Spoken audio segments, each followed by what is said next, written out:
dis là, c'est que le Réveil national prend note de toute organisation sociale qui a deux pays, qui se dit dans un grand groupe, dans l'insécurité, il y a couru, moun qui a couru, a dormi dans la machine, il a dormi dans la rue, sous champ de masse, dans l'école nationale. Nous disons que moun Mayani révèle la pensée à nous-mêmes. Moun peigné, moun tabac, moun tout côté.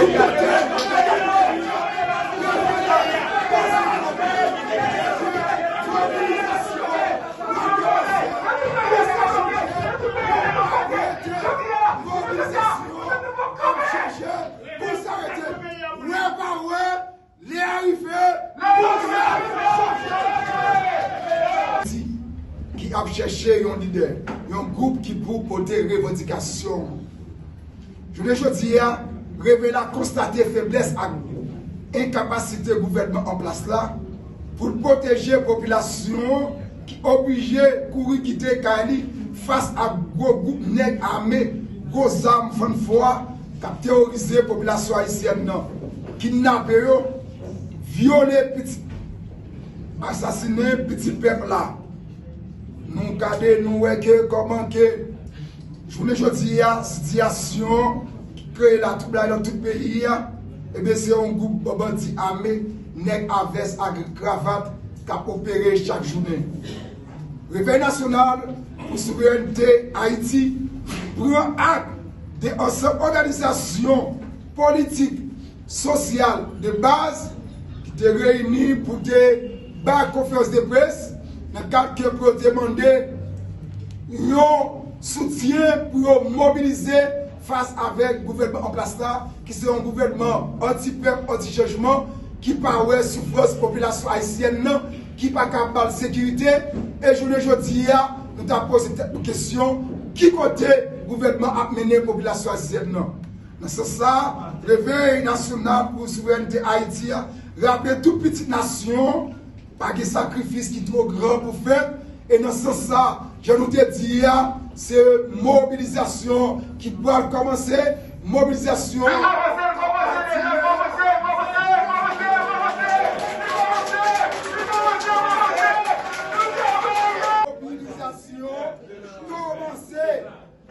Mobilisation, parce que le peuple n'a pas encore, le peuple n'a pas arrêté, bouche fermée.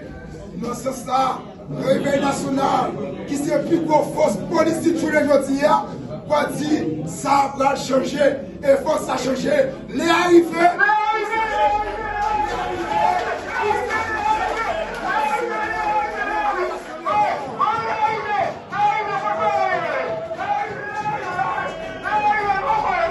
Parce que, on rappelle pour nous dire que, encore, 21 décembre, 21 décembre, là, la caduque. Mais puisque, nous avons fait un matériel, nous avons fait un coup, mafia, nous avons fait le moniteur, qui donc, qui bat, Pierre Mariel, qui sous pouvoir, le ministre de facto, légitimité pour le Québec, et bien à partir du 7 février, pas guerre. Encore,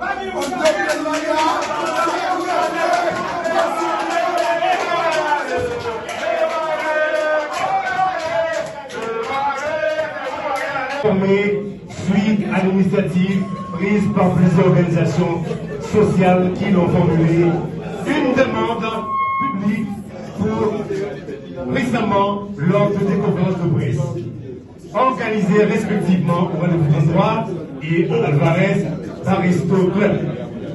L'objectif était de lancer 2 journées de colère nationale face au mépris. Au nom de toute l'équipe du Réveil national et en mon emploi, je viens saisir le porte-parole du Réveil national. Je prends la parole pour saluer toute Haïti entière, la presse parlée, écrite, télévisée, et chaque militant à travers les différents recoins de ce pays et encore toute la population haïtienne. Je vais lire pour vous, comme annoncé, l'un des nôtres la lettre qui a été rédigée pour répondre aux organisations. Port-au-Prince le 14 décembre 2023. À l'attention de l'opposition nationale d'Haïti, ONDH, le gouvernement national constate que la population haïtienne cherche depuis des lustres d'esprit honnête, capable de mener à bord pour les revendications et la lutte populaire à la hauteur de son histoire et à la traite de ses héros. Le gouvernement national constate la situation insécuritaire et le climat de terreur qui s'installe dans le pays, surtout au niveau de deux grands axes regroupant 9 départements, dont le Grand Nord et le Grand Sud au cours de ces 2 dernières années. Le gouvernement national constate les actes criminels, des bandes armées sous le regard impuissant des autorités ont déjà occasionné la disparition de plusieurs milliers de compatriotes. Des familles laissant leur domicile sont aux abois, sans compter le nombre d'exécutions sommaires, de viols et de vols armés qui s'augmentent de façon vertigineuse. Le gouvernement national constate l'incapacité des autorités à mieux gouverner et diriger le pays, sans l'une des causes majeures et qui est de nos malheurs, notamment la prolifération des gangs à travers le pays qui a du coup créé le concept territoire perdu dans le champ lexical haïtien. Fort de tous ces constats, le gouvernement national pour la souveraineté d'Haïti prend acte de la demande faite par ces organisations et est déjà en concertation avec son directoire pour l'analyser, afin d'adopter une réponse appropriée publiquement. Ainsi, constatant une fois de plus l'échec du CARICOM et des acteurs séniles de la classe politique haïtienne, il appelle la population aussi bien que tous les groupes organisés à se joindre à lui pour trouver une solution haïtienne à la crise.